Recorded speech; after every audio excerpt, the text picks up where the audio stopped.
Hey everyone, thanks for tuning in. You're watching In Deep on the Delta. This is the weekly Delta fishing report for the week of August 12th. We're starting out with Jax. Jax and his tournament partner Nathan were out, and Jax got his PB last week, a 9-pound 2-ounce. Caught it on a crawdad color crankbait, so we got to get Jax's picture up there and give him a congrats. Way to go, Jax.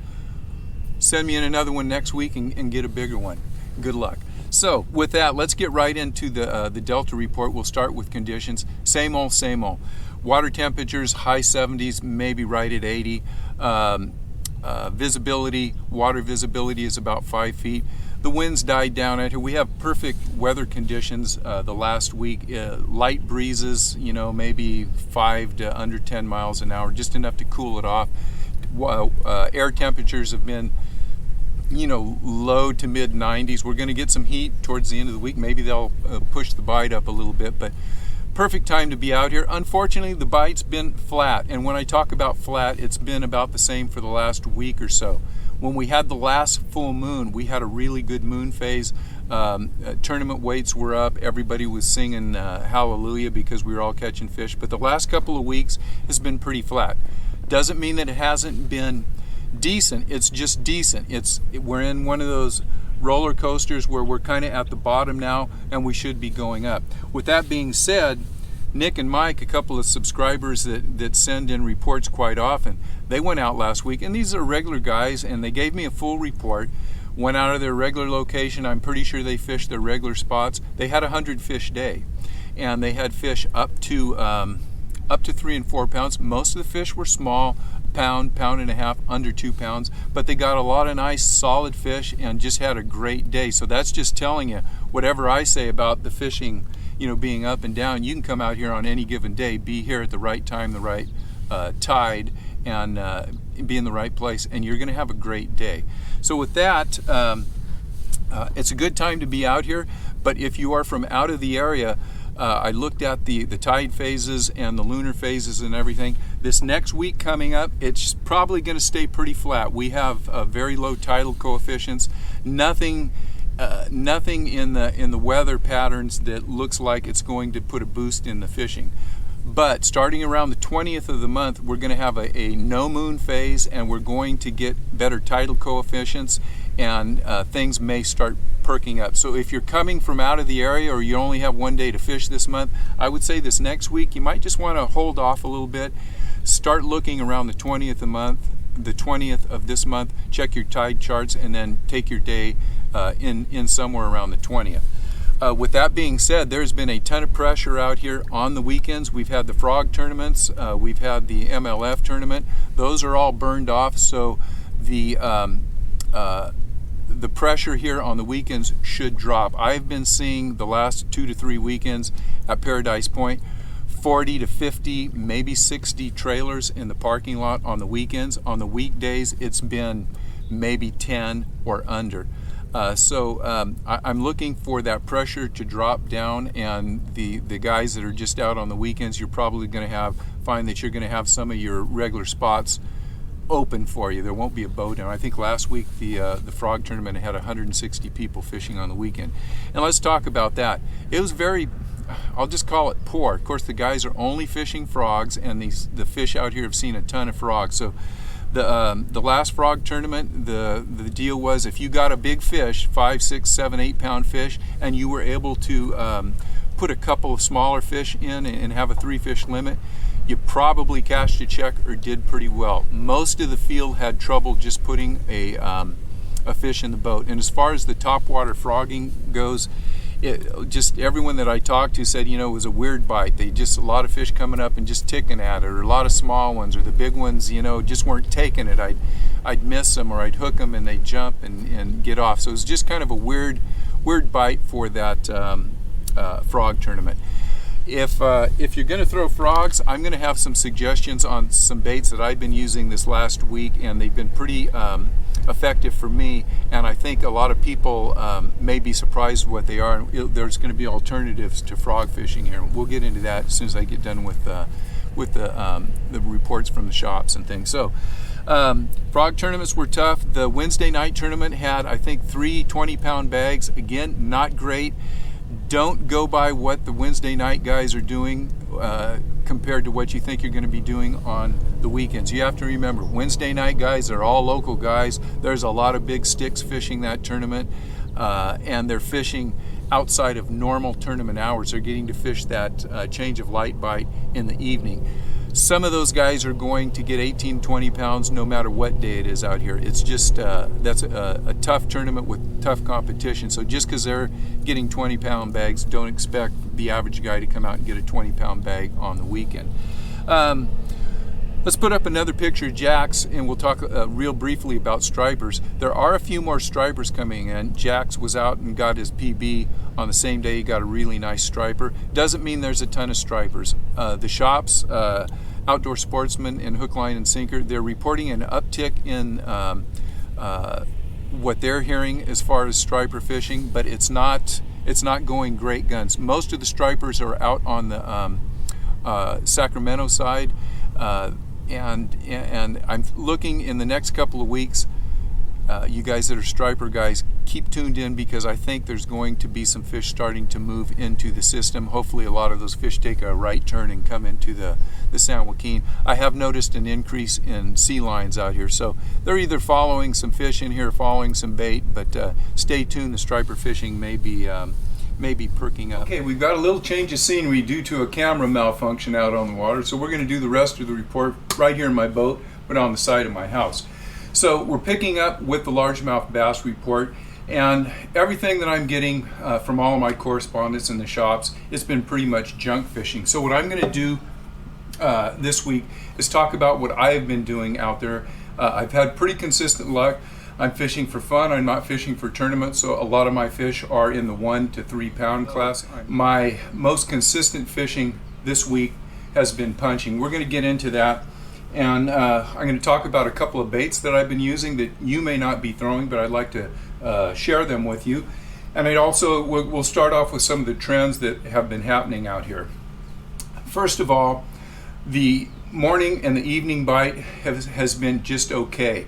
The bite windows a week or two ago during the full moon, I was getting a solid hour bite window in the morning and in the evening. That bite window is shortened up a whole lot. So I don't think it's really worth your time to get up at 4 in the morning to come out here and fish a 15 or 20 minute bite window in the morning. If you want that to hit that compressed bite window, try the evening bite. The afternoons have been fishing better than the mornings as far as what I've been doing. And again, I have been fishing real close to cover, and I have been doing a lot of punching and flipping, and we're going to get into that. That's going to be the main topic of what I am going to go over here. But I have been getting fish on chatterbaits. I know there's been some reports of obviously some big fish on crankbaits, but everyone is just going out and pretty much junk fishing. My suggestion would be to fish heavy, fish plastics, fish them very close to the bank, and punch or flip. The areas that I have been flipping are rock banks with tules that are holding hyacinth, obviously fresh hyacinth that hasn't been sprayed, and good clean hydrilla, which is the weed growth that is subsurface. Now, I'm not looking for the hyacinth that's has a patch that's 100 yards long and maybe 20 yards deep.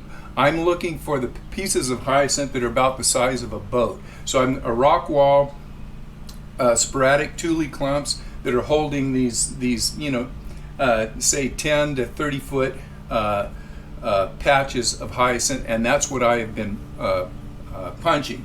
Now, I'm using a couple of different methods to punch, and if I have hyacinth with clean bottom, I'm just using the standard punch rig. Just a standard 1 or 1.5 ounce punch rig with standard baits, whether those baits are missile baits, D-bombs, whatever you're using, cowboys, Yamamoto cowboys or kinky beavers, standard stuff. But when I am punching mats that have lots of weed growth on the bottom, and instead of having a lot of open water, they have root growth coming from the top and the bottom, I've switched over to using a Miller punch weight system. And this is the crazy looking weight. It's called a Miller punch weight, and I've been using this system. Again, the baits that I've been punching with are standard baits, but the reason I'm using the Miller punch system is because I can put my peg up here, and what this will do is drop down through the mat. Let's just say my fingers are the mat. It's going to drop down, and as that drops through, it's going to pull the bait. Now when this hits the bottom, the bait will be allowed to float up on top of the weeds. So I've been using, actually I've been using a lot of Z-Man baits, the Elastec, with floating type worms and floating craws, and that's putting my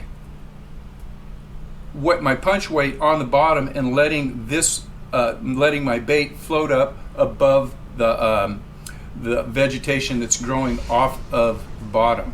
So if you haven't tried the Miller punch weight, give that a try, especially when you have lots of vegetation coming off the bottom.